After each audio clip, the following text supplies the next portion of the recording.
He died 100 years ago, but his wealth didn't. Was it luck or a system?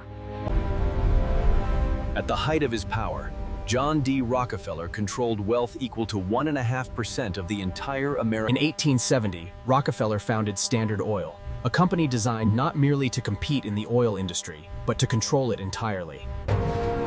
In the 19th century, oil became the lifeblood of modern civilization, powering factories, lighting cities. At its peak, Standard Oil controlled nearly 90% of all oil refining in the United States. Unlike many industrialists of his era, Rockefeller ruled not through charisma, but through silence.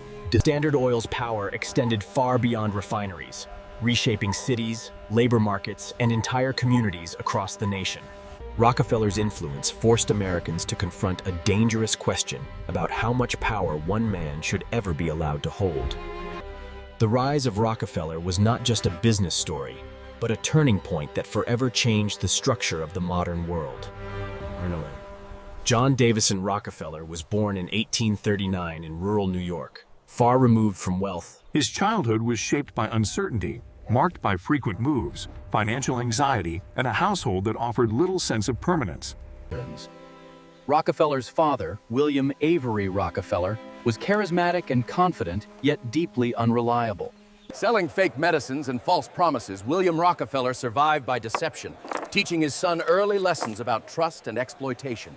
The father deliberately cheated his own son in small transactions, believing hardship was the only way to teach survival. Unlike other children, the boy was quiet, reserved, and intensely focused, already showing a level of discipline unusual for his age. From an early age, Rockefeller embraced routine, believing order and consistency were the foundation of security and control. Even as a boy, Rockefeller tracked every cent he earned, believing financial control was the key to independence. These early experiences planted a deep fear of instability, driving Rockefeller's lifelong obsession with control and certainty. From this quiet and uncertain beginning emerged the mindset that would later construct one of the most powerful empires in history. In 1857, the Rockefeller family leased Cleveland, a rapidly growing city. Unlike older Eastern cities, Cleveland offered space, access, and proximity to emerging oil fields. While others saw bookkeeping as tedious labor, Rockefeller saw a blueprint, learning how money flowed, where costs hid. Rockefeller spent almost nothing, saving relentlessly and believing that money unused was vulnerability waiting to happen. While others his age pursued pleasure and distraction, Rockefeller chose isolation, discipline, and a future built on delayed gratification. By his early 20s, Rockefeller no longer wanted wages. He wanted control, independence, and a permanent escape from financial uncertainty. Combining his savings with a loan from his father, Rockefeller took his first calculated risk toward independence. In 1859, John D. Rockefeller stepped into the business world. Unaware that this small beginning, Rockefeller partnered with Maurice Clark to form a commodities brokerage, trading grain, meat, and increasingly, petroleum products. As oil production increased in Pennsylvania, Rockefeller recognized petroleum not as a gamble, but as a commodity with limitless potential. The oil industry was young and chaotic, driven by speculation, wild swings in price, and countless failures. Where others chased drilling profits, Rockefeller saw refining and logistics as the true source of long-term control. In 1863, Rockefeller made a defining choice, investing directly in oil refining rather than risky drilling ventures. Refining allowed Rockefeller to control costs, quality, and output, turning chaos into a predictable system. Refining allowed Rockefeller to control costs, quality, and output, turning chaos into a predictable system. Careful management and reinvestment soon paid off, as Rockefeller's refining operations began generating consistent profits.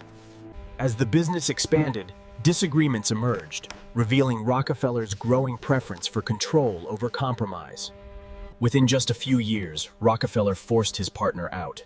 Consolidating control and proving efficiency mattered more than loyalty. To strengthen his refining operations, Rockefeller partnered with Samuel Andrews, a gifted chemist whose technical skill. Together, Andrews' chemistry and Rockefeller's discipline created an operation far more efficient than anything competitors could match. Efficiency alone was no longer enough. To expand further, Rockefeller needed vast amounts of capital and powerful financial backing. That backing came from Stephen Harkness, one of Ohio's wealthiest men, who agreed to invest a massive sum as a silent partner. Harkness agreed to invest, but only on one condition. Rockefeller had to accept a new partner into the business. That partner was Henry Flagler, a man whose organizational genius would become critical to Rockefeller's future dominance.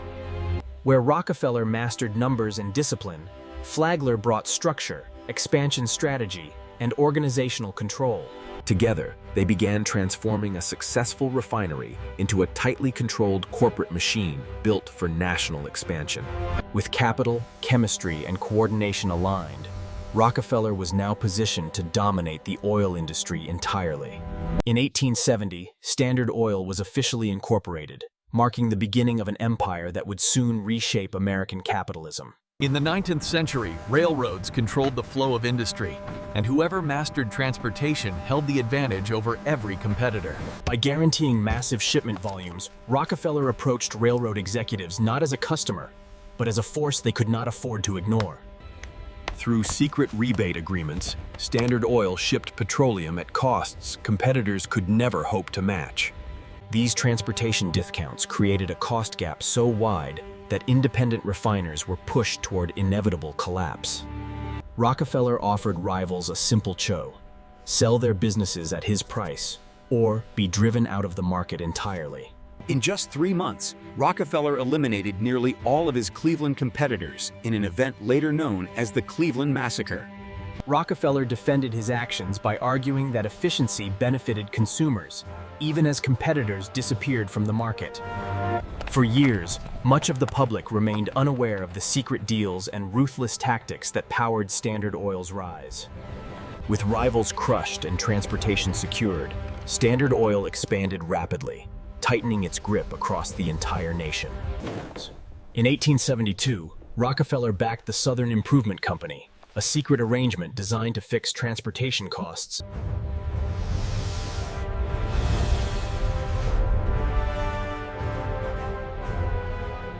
Despite the scandal, Standard Oil continued to expand, its dominance intact and its methods increasingly refined. For the first time, Rockefeller faced a force he could not quietly negotiate with: the combined outrage of a mobilized public. Facing re-election and public anger, politicians were finally forced to confront the unchecked power of monopolies like Standard Oil. Recognizing the danger, Rockefeller quietly withdrew support, learning that public resistance could sometimes overpower private influence.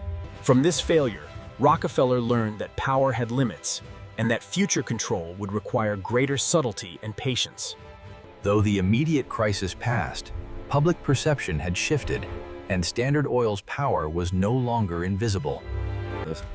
These events planted the seeds of antitrust laws that would eventually challenge Rockefeller's empire decades later. At the dawn of the 20th century, journalist Ida Tarbell began a meticulous investigation into the secret history of Standard Oil. Through years of research, Tarbell uncovered railroad rebates, secret deals, and systematic efforts to eliminate competition. Published in McClure's magazine, Tarbell's expose brought Rockefeller's hidden empire into the public spotlight. Rockefeller was soon portrayed as an octopus, its tentacles wrapped around industry, politics, and the very fabric of American life. Rockefeller refused to engage the press, a silence that only fueled suspicion and intensified public hostility. Years of pressure, secrecy, and control took a visible toll, leaving Rockefeller physically frail and emotionally withdrawn. To critics, Rockefeller's illness became symbolic, seen as a physical manifestation of moral wrongdoing. By his mid-50s, Rockefeller retreated from daily operations, relinquishing control of the empire he had built. As his power faded, Rockefeller began searching for meaning beyond control, profit, and domination.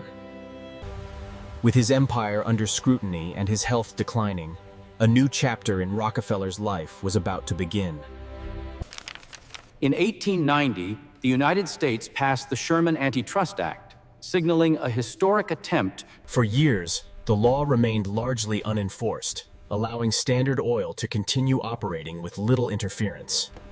To evade regulation, Rockefeller reorganized Standard Oil as a trust, consolidating control while maintaining legal distance.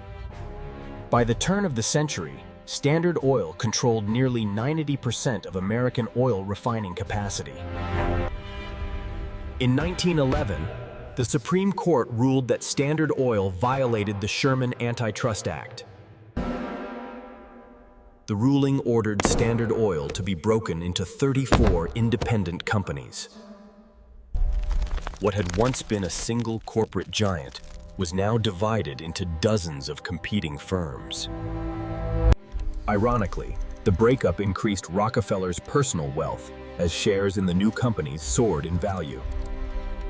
Though his empire was dismantled, Rockefeller emerged wealthier than ever, finally free from the burden of direct control. After stepping away from business, Rockefeller redirected his immense fortune toward philanthropy, beginning a new chapter focused on legacy rather than control. In 1913, the Rockefeller Foundation was established to transform wealth into a global instrument for Rockefeller funding helped revolutionize modern medicine, supporting breakthroughs in disease research and transforming how doctors were trained. Through massive donations, Rockefeller helped establish the University of Chicago, creating one of the world's most influential centers of learning. Rather than scattered donations, Rockefeller believed in targeted investments designed to solve root problems and produce lasting change. The Rockefeller Foundation launched global campaigns against diseases like malaria, yellow fever, and hookworm, saving millions of lives. Foundation-backed agricultural programs later fueled the Green Revolution, dramatically increasing food production across the developing world. Critics argued that Rockefeller philanthropy extended influence into global policy, shaping priorities far beyond traditional charity. By the end of his life, Rockefeller had given away the vast majority of his fortune, leaving only a fraction to his heirs.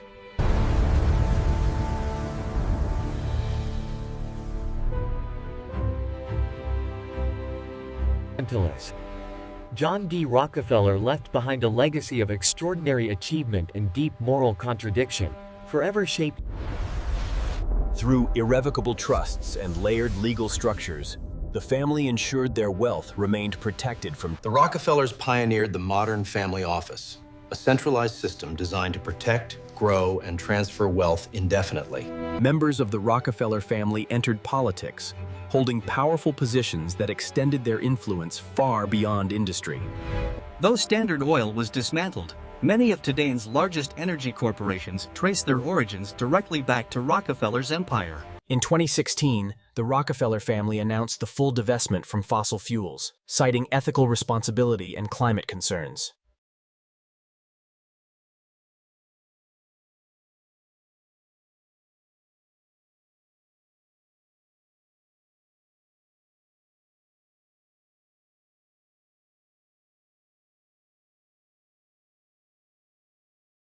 The legacy of John D. Rockefeller stands as a reminder that unchecked power always shapes the future in unpredictable ways.